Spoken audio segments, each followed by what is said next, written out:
د اډوانسډ ایکسل په 30 درس کې په ډیټ اینډ ټایم فنکشنز باندې کار کوو. د ډیټ فنکشن په انپوټ کې د ایئر منث او ډے ارقام غواړي او په نتیجه کې درته مکمل تاریخ درکوي.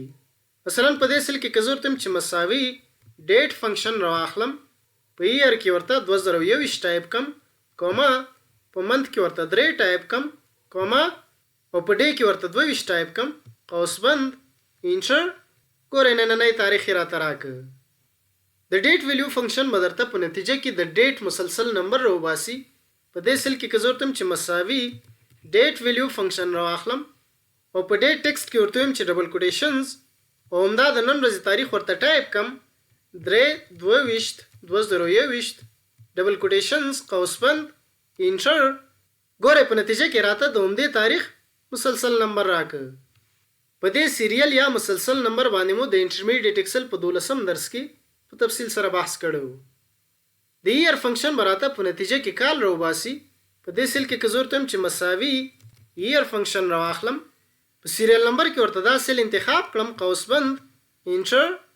ګورئ په نتیجه کې راته د همدې تاریخ کال راوویسته.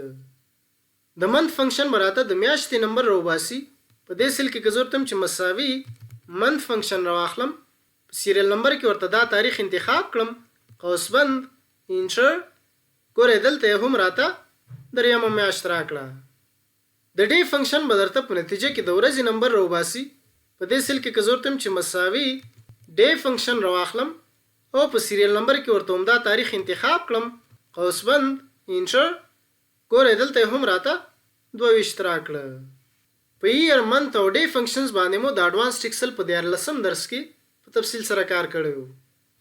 د ټایم فنکشن په انپوټ کې اور، منټ او سیکنډز غواړي او په نتیجه کې درته مکمل ټایم درکوي.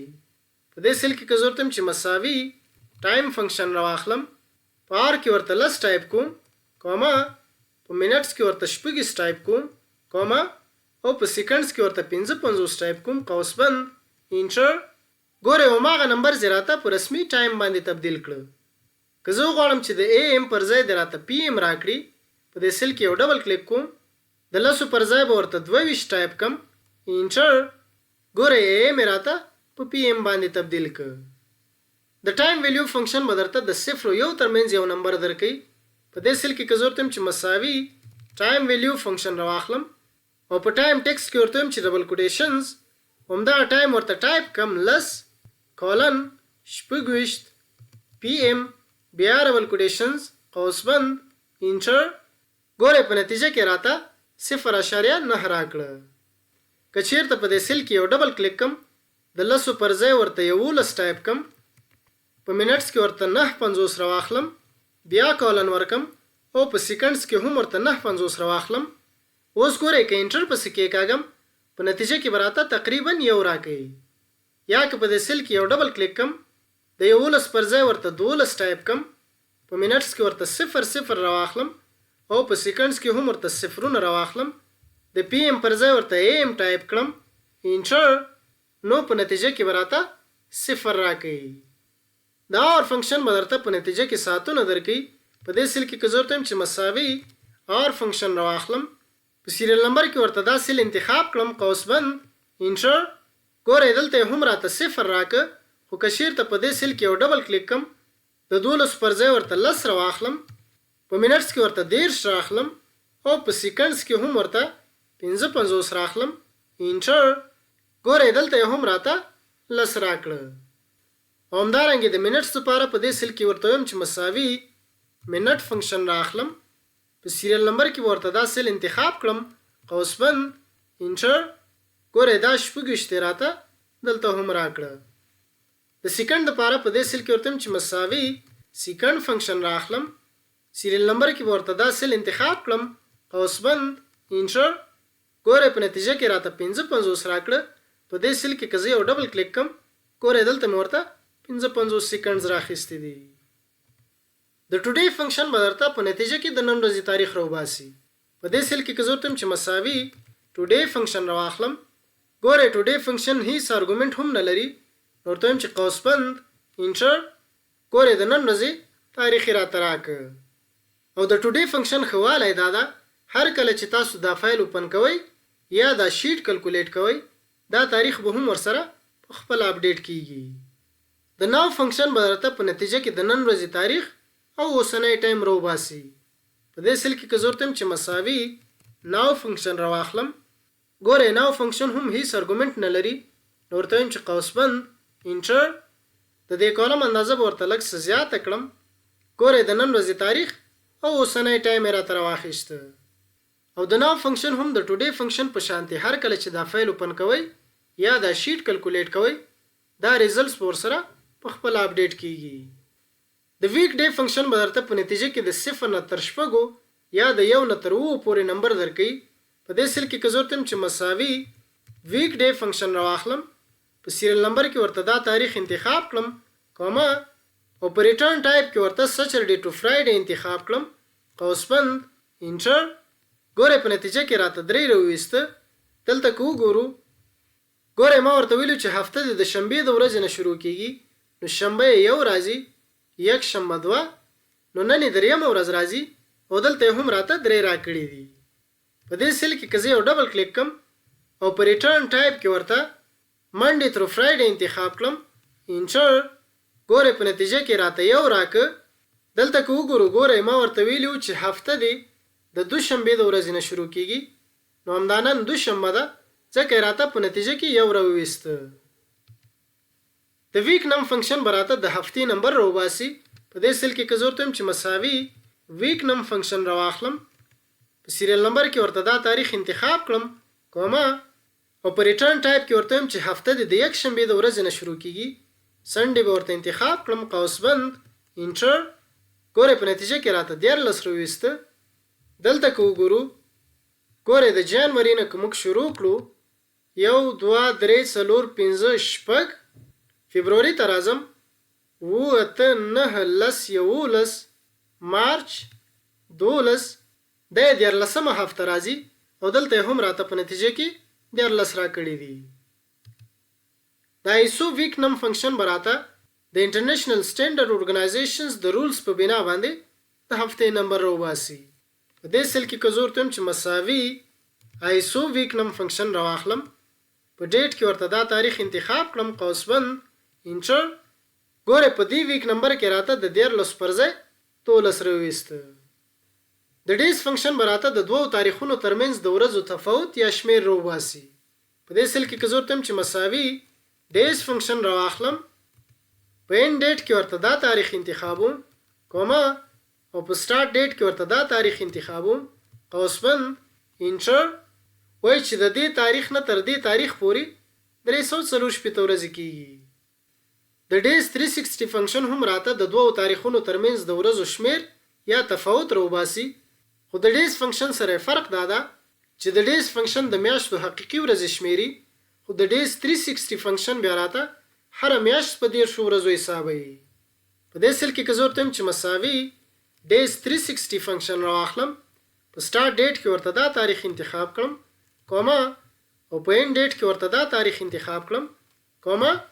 په میتھډ کې که چیرته US ورته انتخاب کړو نو دا به راته هر میاشت په 13 ورځو حسابوي، خو د یوروپین میتھډ بیا د فبروري میاشت په 29 ورځو حسابوي او نورې میاشتې په 13 ورځو حسابوي. ګورئ لومړی ورته US انتخابوم قوسبند انټر، په نتیجه کې به راته 380 راکوي. خو دلته که وګورو د همدې تاریخونو لپاره راته 340 راکړي دي. په دې سل کې که زه یو ډبل کلیک کم او د US پر ځای ورته یوروپین انتخاب کړم انټر، بیا به راته 359 راکوي. د ایئر فرکشن فنکشن به راته د دوو تاریخونو ترمنځ د کلونو تعداد راوباسي. په دې سل کې که زه ورته چې مساوي ایئر فرکشن، په سٹارټ ډیټ کې ورته دا تاریخ انتخاب کړم کومه، او په end ډیټ کې ورته دا تاریخ انتخاب کړم کومه. په بیس کې که چیرته US ورته انتخاب کړئ نو هر میاشت په 13 ورځې شمیري. که چیرته اکچوال ورته انتخاب کړو نو دا به راته د میاشتو حقیقي ورځې شمیري. اکچوال 360 فنکشن به راته یو کال 380 ورځې شمیري. اکچوال 365 به یو کال 315 ورځې شمیري. او په یوروپین میتھډ کې هم د فبروري نه غیر نور مکمل میاشتې 13 ورځې شمیري. زه به ورته اکچوال انتخاب کړم قوسبند انټر. وایي چې د دې تاریخونو ترمنځ د دومره کلونو فرق ده. ګوره دا کال که زه ورته په 2019 باندې تبدیل کړم انټر نتیجه کې به راته 2.9 راکوي. په ورک ډے او ورک ډے ډاټ انټرنیشنل فنکشنز باندې مو د انټرمیډیټ ایکسل په 4م درس کې په تفصیل سره کار کړی و. د ای ډیټ فنکشن به راته د میاشتو په تفاوت سره ذکر شوی تاریخ راوباسي. په دې سیل کې که زه ورته وایم چې مساوي ای ډیټ فنکشن راواخلم، په سټارټ ډیټ کې ورته دا تاریخ انتخاب کړم کومه او په منځ کې ورته 0 ټایپ کړم قوسبند انټر. ګوره دلته هم راته همدغه تاریخ راوویسته، خو که چېرته زه په منځ کې ورته 2 ټایپ کړم او په دې سیل کې یو ډبل کلیک کړم د 0 پر ځای ورته دا سیل انتخاب کړم انټر. ګوره د دې تاریخ نه 2 میاشتې وروسته راته همدغه تاریخ راوویسته. اوس که په دې سیل کې زه ورته -2 ټایپ کړم انټر، ګوره د دې میاشتې نه 2 میاشتې مخکې همدغه تاریخ راته راکړ. په نیټورک ټیسټ او نیټورک ټیسټ ډاټ انټرنیشنل فنکشنز باندې مو د انټرمیډیټ ایکسل په 5م درس کې په تفصیل سره کار کړی و. د ای او منت یا اینډ اف منت فنکشن به راته د میاشتو په تفاوت سره د میاشتې اخرنی تاریخ راوباسي. په دې سیل کې که زه ورته وایم چې مساوي ای او منت فنکشن راواخلم، په سټارټ ډیټ کې ورته دا تاریخ انتخاب کړم کومه او په منځ کې ورته 0 ټایپ کړم قوسبند انټر. ګوره دا تاریخ راته په سیریل نمبر باندې راکړه. دا سیل که زه انتخاب کړم او په ډیټا ټایپ کې ورته د جنرال پر ځای شارټ ډیټ انتخاب کړم، ګوره دلته به راته د همدې میاشتې اخرنی تاریخ راکوي. خو که چېرته په دې سیل کې زه ورته 2 ټایپ کړم او په دې سیل کې یو ډبل کلیک کړم د دې 0 پر ځای ورته دا سیل انتخاب کړم انټر، ګوره د دې میاشتې نه 2 میاشتې وروسته راته د همدې میاشتې اخرنی تاریخ راوویسته. یا که په دې سیل کې زه ورته -2 ټایپ کړم انټر، د دې میاشتې نه 2 میاشتې مخکې او د همدې میاشتې اخرنی تاریخ راته راکړ. په دې مثال کې غواړم چې د برډیټ په بنا باندې د دې کسانو عمرونه په کلونو، میاشتو، ورځو، ساعتونو، منټس او سیکنډز باندې شمیر کړم. نو لومړی ورته په دې کالم کې د نن ورځې تاریخ راخلم مساوي ټوډے قوسبند انټر. دا سیل به انتخاب کړم او تر اخره ډرایو کوم. د ایرز دپاره په دې سیل کې ورته وایم چې مساوي د ایر فرکشن فنکشن راخلم، په سټارټ ډیټ کې به ورته دا تاریخ انتخاب کړم کومه او په اینډ ډیټ کې به ورته دا تاریخ انتخاب کړم کومه، په بیسس کې ورته اکچوال انتخابوم قوسبند انټر.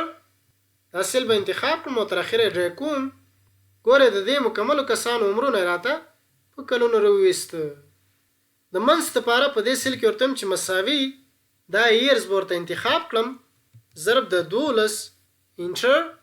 دا سیل به انتخاب کړم او تر اخره ډرایو کوم. ګوره د مکملو کسانو عمرونه راته په میاشتو وښودل. د ډیز دپاره په دې سیل کې ورته وایم چې مساوي ډیز فنکشن راخلم، په اینډ ډیټ کې به ورته د نن ورځې تاریخ انتخاب کړم کومه او په سټارټ ډیټ کې به ورته برډیټ انتخاب کړم قوسبند انټر.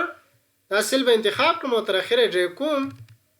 ګوره د مکملو کسانو عمرونه راته په ورځو راوویستل. د ساعتونو دپاره په دې سیل کې ورته وایم چې مساوي دا ډیز به ورته انتخاب کړم ضرب د 40 انټر. دا سیل به انتخاب کړم او تر اخره ډرایو کوم. ګوره د مکملو کسانو عمرونه راته په ساعتونو وښودل. د منټس دپاره په دې سیل کې ورته وایم چې مساوي اورز به ورته انتخاب کړم ضرب د 80 انټر. دا سیل به انتخاب کړم او تر اخره ډرایو کوم. د دې مکملو کسانو عمرونه راته په منټس باندې وښودل. د سیکنډز دپاره په دې سیل کې ورته وایم چې مساوي منټس به ورته انتخاب کړم ضرب د 80 انټر. او دا سیل به ورته تر اخره ډرایو کړم. ګوره د مکملو کسانو عمرونه راته په سیکنډز باندې وښودل. په دې مثال کې غواړم چې که چېرته ایکسپایري ډیټ ته 180 یا د 180 نه زیاتې ورځې پاتې وي بیا دې راته په سټیټس کې سیف راکړي، او که چېرته ایکسپایري ډیټ ته له 180 نه کمې ورځې پاتې وي بیا دې راته نیر ټو ایکسپایر راکړي، او که د ایکسپایري تاریخ تیر شوی وي بیا دې راته په سټیټس کې ایکسپایرډ راکړي. په دې سیل کې ورته وایم چې مساوي اف فنکشن راخلم. په اف فنکشن باندې مو د ایکسل بیسکس په 2م درس کې په تفصیل سره کار کړو. لومړی د سیف دپاره په لاجیکل ټیسټ کې ورته وایم چې که چېرته دا تاریخ -ټوډے قوسبند دا زیات شي یا مساوي شي له 180 سره کوما په ویلیو اف ټرو کې ورته وایم چې ډبل کوټیشنز سیف بیا ډبل کوټیشنز کوما په ویلیو اف فالس کې ورته بیا د اف فنکشن راخلم په لاجیکل ټیسټ کې ورته وایم چې کچیرته دا تاریخ منفي ټوډے قوس بند دا کم یا مساوي شي له صفر سره کوما په ویلیو اف فالس کې ورته وایم چې ډبل کوټیشنز expired بیا ډبل کوټیشنز کوما او په ویلیو اف فالس کې ورته وایم چې ډبل کوټیشنز near to expired ډبل کوټیشنز قوس بند بیا قوس بند انټر دا سیل به انتخاب کړم او تر اخره ډرې کوم ګورئ کوم ایکسپایري ډیټ ته چې 180 یا 180 نه زیاتې ورځې پاتې دي د هغې دپاره په نتیجه کې صفر راکړه او کوم ایکسپایري ډیټ ته چې د 180 نه کمې ورځې پاتې دي د هغې دپاره په نتیجه کې نیر ټو ایکسپایر راکړه او کوم ایکسپایري ډیټ چې تیر شوی ده د هغې دپاره په نتیجه کې ایکسپایرډ راکړه د ډیټ او ټایم فنکشنز باره کې همدومره وو که ویډیو م خوښه شوي ویډیو د سره لایک کړئ ملګرو سره یې شریک کړئ او د آینده درسونو لپاره چینل سبسکرایب کړئ ډېره زیاته مننه